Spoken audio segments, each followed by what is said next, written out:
आज ऐतिहासिक भारत जोड़ो यात्रा की पहली वर्षगांठ पर मैं भारतीय राष्ट्रीय कांग्रेस की तरफ से, भारत की तरफ से, इंडिया की तरफ से, हिंदुस्तान की तरफ से लाखों निस्वार्थ और निडर भारतीयों का धन्यवाद करता हूं, जिन्होंने न केवल कदम जोड़े, जिन्होंने दिल जोड़े। और ये यात्रा 145 दिन, 4000 किलोमीटर, ये सब आंकड़े आपके पास हैं, लेकिन ये यात्रा मुझे नहीं लगता कि मीलों और किलोमीटरों में नापी जा सकती। ये यात्रा सैकड़ों भाषाएं, लाखों आहें, करोड़ों उम्मीदें, इन सब के रास्ते से होती हुई भारत के दिल में समा गई। ऐसे भारत को जोड़ा गया, ऐसे दिलों को जोड़ा गया। हमारे प्रेरणा स्रोत श्री राहुल गांधी के लिए ये यात्रा अभी समाप्त नहीं हुई है, भारत के लिए यात्रा अभी समाप्त नहीं हुई है, ये यात्रा अभी चल रही है। कभी लद्दाख में ये यात्रा दिखाई देती है, कभी मणिपुर में ये यात्रा दिखाई देती है, कभी आजादपुर मंडी में मजदूरों के साथ बैठकर ये यात्रा का आनंद लिया जाता है, कभी मोटर मैकेनिक्स के साथ इस यात्रा के नए नए पहलू दिखाई देते हैं। तो ये यात्रा एक अपनी निरंतरता के लिए भी जानी जाएगी। और कुछ दिनों पहले सुनाई दिया कि विदेशों की कुछ यूनिवर्सिटीज में इस पर पीएचडी तक करने की सोचा जा रहा है कि आखिर कैसे यह यात्रा संभव हुई, क्या इसके मायने थे, क्या इसका उद्देश्य था, और किस तरह का आत्मविश्वास उन लोगों में रहा होगा, उस व्यक्ति में रहा होगा जिसने जिद रखी कि नहीं, मैं पूरा 4000 किलोमीटर चलूंगा और भारत को जोड़ूंगा, जुड़ते हुए देखूंगा। भारत जोड़ो यात्रा का इतिहास स्याही से नहीं लिखा जा सकता, ये पसीने से लिखा गया है। आज जब हम 1 साल पूरा हुआ है भारत जोड़ो यात्रा का, हमें वो सारे नज़ारे, वो दृश्य, वो मंजर याद आते हैं जब बरसात, बर्फ, सर्दी, गर्मी, आंधी, तूफान, सब कुछ झेलते हुए इस देश को अलग अलग रंगों में हम सब ने देखा। आप सब ने भी देखा। आप में से कुछ लोग, कुछ चेहरे मैं देख रहा हूं जो लगातार चले भारत जोड़ो यात्रा में। आप सबको भी बधाई। और आप अपनी आने वाली पीढ़ियों को बता पाएंगे कि आप इस ऐतिहासिक पल का हिस्सा थे। ये बहुत गर्व की बात है हम सबके लिए। षड्यंत्र बहुत हो रहे हैं, उस वक्त भी हुए थे जब भारत जोड़ो यात्रा चल रही थी। इसको विफल करने के प्रयास, मीडिया इसको न दिखा सके, वो सारे षड्यंत्र, लेकिन मीडिया ने भी दिखाया, आप लोगों ने भी दिखाया। विफल तो खैर नहीं कर पाए ये लोग, ना कर पाएंगे। तकलीफ किसको थी? एक जुड़ा हुआ भारत किसको परेशान कर सकता है? आज जब 1 साल पूरा हो गया भारत जोड़ो यात्रा को, तो यह सवाल बहुत ज्यादा महत्वपूर्ण होता है, क्योंकि यह सवाल देश के भविष्य के साथ जुड़ा हुआ है, देश के वर्तमान के साथ जुड़ा हुआ है। कौन है वो ताकतें जिनको एक जुड़ा हुआ भारत पसंद नहीं है, जो अब भारत को इंडिया से भिड़वा रहे हैं? कौन है वो ताकतें? सोना हो या गोल्ड हो, हिंदी में बोलो या अंग्रेजी में, कीमत थोड़ी बदल जाएगी। तो ये जो षड्यंत्रकारी ताकतें हैं, इनका चेहरा बेनकाब हम एक राजनीतिक दल हैं, हमें करने की आवश्यकता नहीं है। आप मीडिया हैं, आपको करने की आवश्यकता नहीं है। प्रत्येक भारतवासी इस चेहरे को पहचान चुका है जो भारत को इंडिया से लड़वाना चाहता है। हमारी सबकी जिम्मेदारी, आप सबकी जिम्मेदारी इन ताकतों को पहचानने की, इनको बेनकाब करने की और भारत और इंडिया को आगे बढ़ाने की है। जुड़ेगा भारत, जीतेगा इंडिया, ये एक हम सबके दिलों में बैठ गया है नारा। ये एक तीर्थ यात्रा थी और ये तीर्थ यात्रा है। तीर्थ यात्रा कभी समाप्त नहीं होती। तीर्थ यात्रा हर यात्रा का प्रारंभ होती है, शुरुआत होती है, वो खत्म कभी नहीं होती। हम में से कई लोगों को ये सौभाग्य प्राप्त हुआ कि हम इस तीर्थ यात्रा का हिस्सा बने। कुछ राहुल जी की तरह पूरे 4000 किलोमीटर, कुछ मेरी तरह 1100-1200 किलोमीटर, कुछ विनीत भाई की तरह, कुछ संजीव की तरह, कुछ आप सब साथियों की तरह, लेकिन सबको ये अनुभव हुआ। आप सबको बहुत बहुत बधाई। और ये आपको हम वचन देते हैं, यात्रा के आदर्श, यात्रा की प्रेरणा, यात्रा के उद्देश्य निरंतरता में जारी रहेंगे। आप पार्ट 2 की बात कर रहे हैं, ये इसमें पार्ट 1 और पार्ट 2 नहीं होता। यात्रा चल रही है, कभी लद्दाख में दिखती है, कभी मणिपुर में दिखती है, कभी आजादपुर मंडी में दिखती है, कभी मोटर मैकेनिक के यहां दिखती है। तो यात्रा तो चल रही है। हर प्रदेश में जिला स्तरीय 5 से 6 बजे तक एक पदयात्रा निकाली जाएगी, जिसकी परिणति एक सभा में होगी। ये हर जिले में ये कार्यक्रम भारतीय राष्ट्रीय कांग्रेस की तरफ से आयोजित किया जा रहा है। इसमें लोग जुड़ रहे हैं। जरूरी नहीं है वो हमारी पार्टी के सदस्य हों, लेकिन लोग जुड़ना चाहते हैं, क्योंकि वो उस भारत जोड़ो यात्रा का हिस्सा नहीं हो पाए, तो वो चाहते हैं कि पहली वर्षगांठ हमारे साथ मिलकर मनाएं।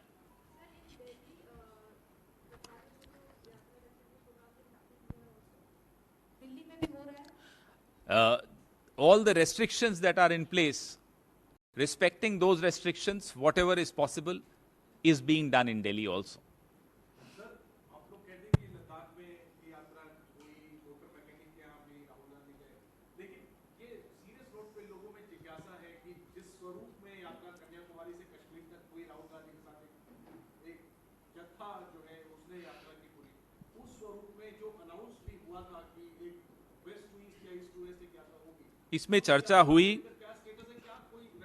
इसमें चर्चा हुई।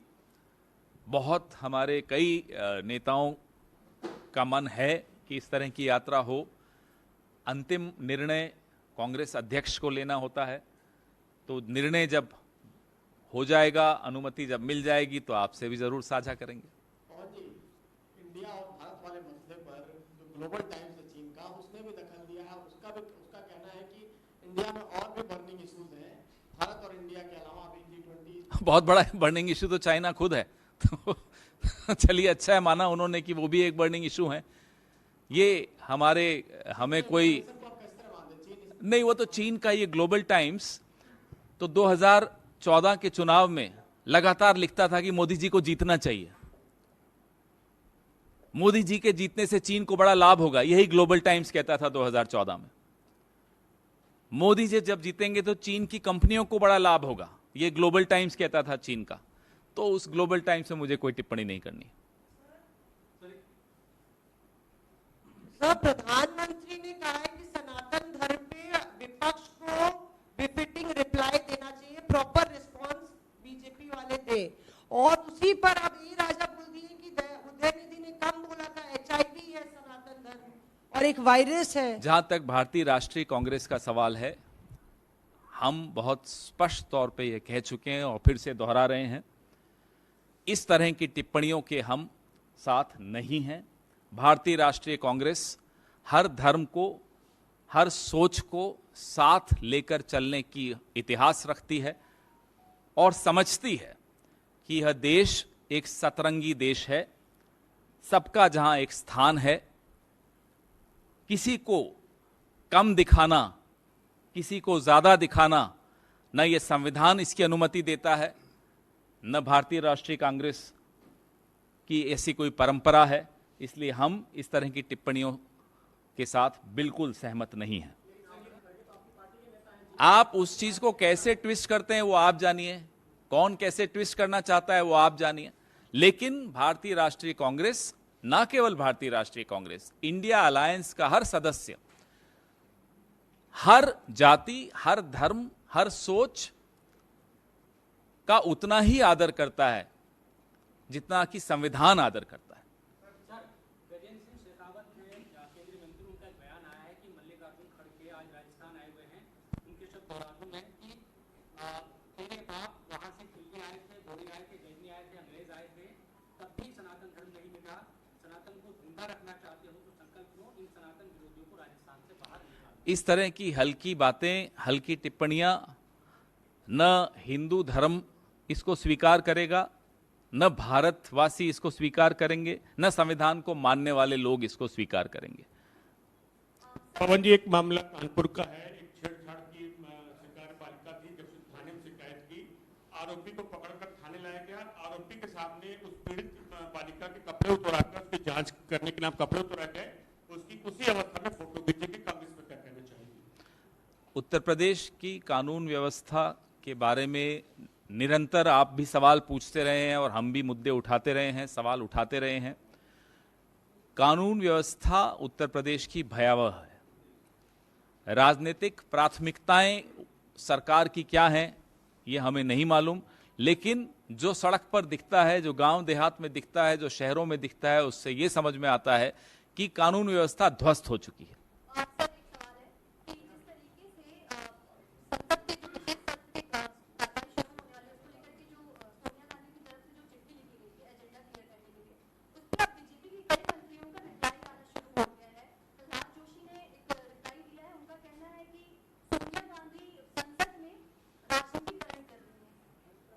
तो कमाल की जवाब दिया इन्होंने साहब। विशेष सत्र का एजेंडा कब क्लियर नहीं हुआ बताएं जरा। कोई असेंबली हो या पार्लियामेंट हो, अगर विशेष सत्र बुलाया जाता है तो विपक्ष को बताया जाता है, उससे चर्चा की जाती है कि साहब इन मुद्दों पर विशेष सत्र है। मैं दिल्ली असेंबली, जिसका मैं 15 साल तक सरकार का हिस्सा रहा, तो मैं उसका आपको उदाहरण देता हूं। जब दिल्ली से इंडस्ट्रीज को रिलोकेट करना था, सुप्रीम कोर्ट का ऑर्डर था, तब शीला दीक्षित सरकार ने विपक्ष को साथ बैठाकर चर्चा की और तय किया कि एक विशेष सत्र बुलाना होगा जिससे कि हम मिलकर एक आवाज उठाएं और सुप्रीम कोर्ट से कुछ और मोहलत मांगे। ये हुआ, सुप्रीम कोर्ट से मोहलत मिली। जब सीएनजी की गाड़ियां लानी थी और डीजल की गाड़ियां हटानी थी, तब भी सुप्रीम कोर्ट का एक आदेश था, तब भी एक विशेष सत्र बुलाया गया। दो तो मुझे अभी याद आते हैं, शायद कानून व्यवस्था को लेकर भी एक विशेष सत्र दिल्ली असेंबली में बुलाया था। हर बार जब विशेष सत्र बुलाया जाता है, विपक्ष के साथ एजेंडा साझा किया जाता है। अगर प्रहलाद जोशी को इसका ज्ञान नहीं है तो उसमें मैं आपको क्या जवाब दूं। मोहन भागवत के दो बयान है। एक तो ये है कि अखंड भारत पर उन्होंने कहा कि जो लोग अलग हो गए थे, अब उनको लगता है कि राहत ही चले गए, यहीं रहते तो ज्यादा अच्छा है। एक तरह से अखंड भारत की तरफ पीछे किया। दूसरी बात, आरक्षण के बारे में उन्होंने स्पष्ट राय रखी है। बिहार विधानसभा चुनाव की पहले वाली राय नहीं, ये राय रखी कि जब तक समानता नहीं आ जाए तब तक आरक्षण को लागू करना चाहिए। पहली बात तो ये है कौन, ये क्यों हर जगह अपना कुछ ना कुछ इनको बोलना होता है। पहले इनको कहिए अपना संगठन को रजिस्टर कराएं। ये by one get one free क्यों है? बीजेपी को वोट दो, संघ मुफ्त में मिलता है, ये क्यों है? नंबर एक। नंबर दो, अखंड भारत करने वालों के जो वैचारिक पूर्वज थे, वो गोलवालकर हों,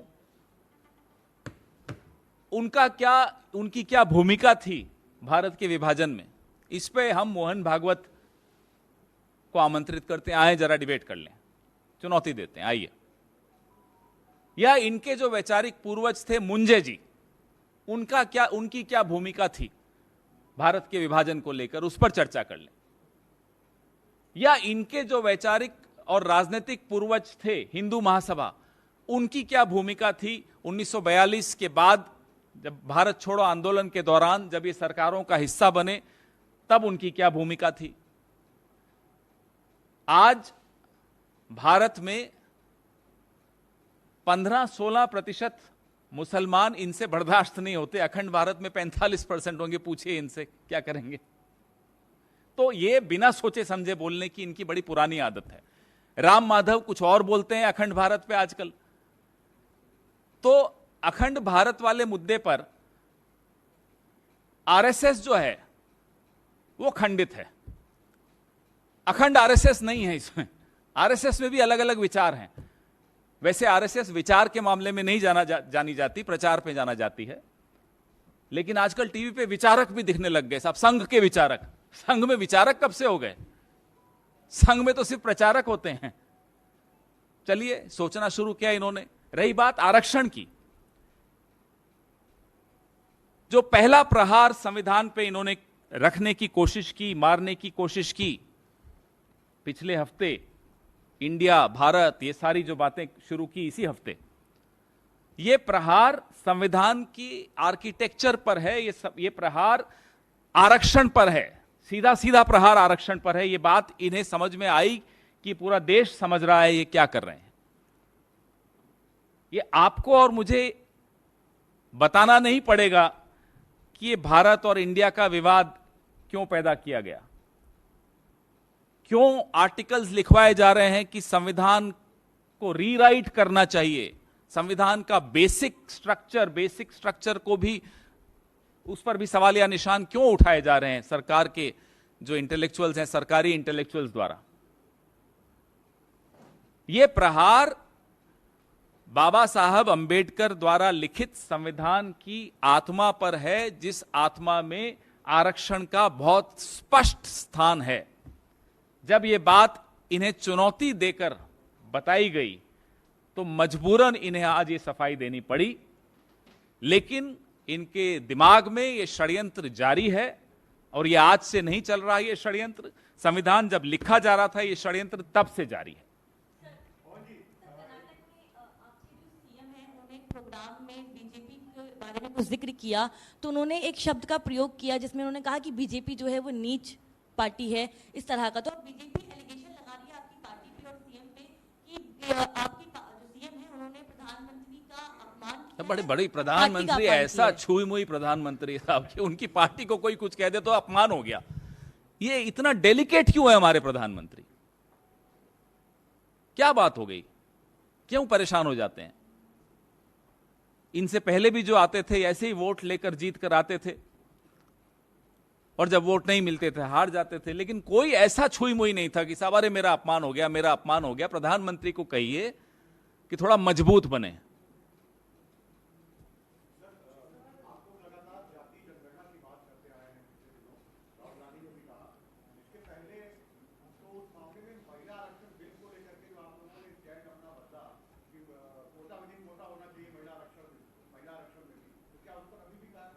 हम बड़े स्पष्ट तौर पे कह चुके हैं। कोलार की जो भाषण था अप्रैल 2023 का राहुल गांधी जी का, जिसमें भागीदारी सुनिश्चित करने के लिए संख्या का होना आवश्यक है, जिसमें नीति निर्धारण के लिए समाज के हर वर्ग की संख्या का आभास होना चाहिए। इसलिए जाति जनगणना की बहुत पुरजोर मांग राहुल गांधी ने रखी और बाकी तमाम नीतियां उसके पश्चात आती हैं। जो सबसे महत्वपूर्ण बिंदु है वो जाति जनगणना है।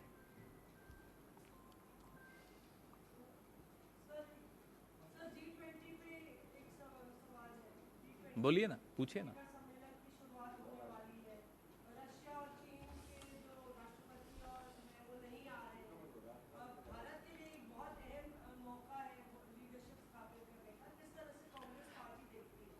बात कांग्रेस पार्टी के देखने की नहीं है। बात यह है कि देश देख रहा है, इतना बड़ा आयोजन हो रहा है, एक रोटेशनल प्रेसिडेंटशिप जो हमारे देश को मिली है, उसमें आपने इवेंट बहुत अच्छा किया है। लेकिन दो महत्वपूर्ण देश राष्ट्राध्यक्ष इसमें नहीं आ रहे हों तो सवाल उठेंगे और जवाब की उम्मीद भी होगी। हमारे विदेश मंत्री बड़े काबिल हैं, पढ़े लिखे हैं, खुद विदेश मंत्रालय में पहले कार्यरत भी थे, आजकल थोड़े बदले बदले नजर आते हैं। उम्मीद है कि अपने विभाग पर भी कुछ कहेंगे। हर जगह हर विषय पे कुछ ना कुछ बोलना उनको अच्छा लगता है, खासतौर पे नसीहत देना उन्हें बहुत अच्छा लगता है। हम उन्हें नसीहत देना चाहते हैं कि साहब जरा प्रधानमंत्री इतना करोड़ों का खर्चा करके इतने बड़े बड़े आयोजन करें, तो आपका एक जिम्मेदारी आपकी बनती है एज अ मिनिस्टर कि आप ये सुनिश्चित करें कि तमाम राष्ट्राध्यक्ष इसमें शामिल हों और भारत को जो रोटेशनल प्रेसिडेंटशिप हमें मिली है वो उसका कुछ लाभ हो भारत को भी। The rotational presidentship that India has had the honor of getting of G20, very good events being organized at a large scale, but the absence of two very important countries, heads of states, is something which gives rise to a lot of questions and a hope that the Minister of External Affairs will respond to these questions.